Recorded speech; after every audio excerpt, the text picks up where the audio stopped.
Parshas Bamidbar at large deals with the counting, once again, of the Jewish people in national census. And specifically, the Aliyah of Hamishi, the fifth Aliyah in this week's Parsha, deals with the counting of the Shevet of Levi.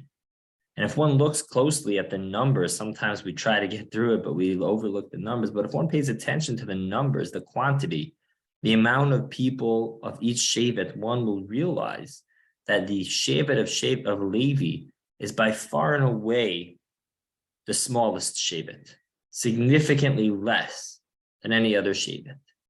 And why is that the case? Such a significant Shevet, why would they be the smallest? The Ramban gives one answer. The Ramban explains somewhat of a pragmatic approach, which is that, well, we know that the rest of the Shvatim all got a chilik in the land. They all had a portion. And so they got to populate that portion as is appropriate and be able to support that portion of people based off of their portion of land.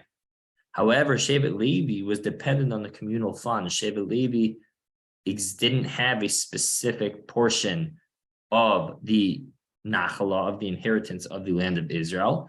Rather, they were supported by the rest of the Shvatim. And as a result, says the Ramban, it had to be that Shevet Levi was the smallest one so that the rest of the community could support them.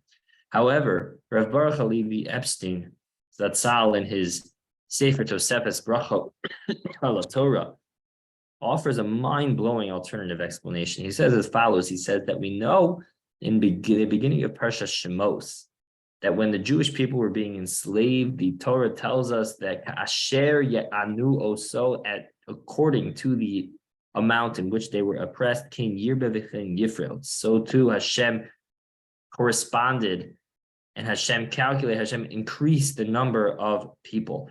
That as the Bnei Yisrael were being tortured, so did Hashem allow us to grow and prosper. It says Rav Epstein, Shevet HaLevi was not subject to the shibud. Shevet HaLevi was not subject to the torture that the rest of Klal Yisrael were.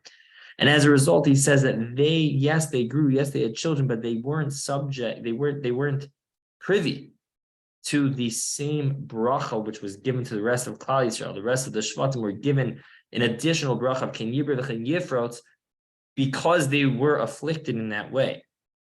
But Shevet Levi, who weren't afflicted to the same extent, who weren't a part of that shibud, didn't have that same level of bracha Ken Yibra v'Chen Yifrot, and therefore they were the smallest. So what comes out is a mind-blowing idea. Why were they the smallest?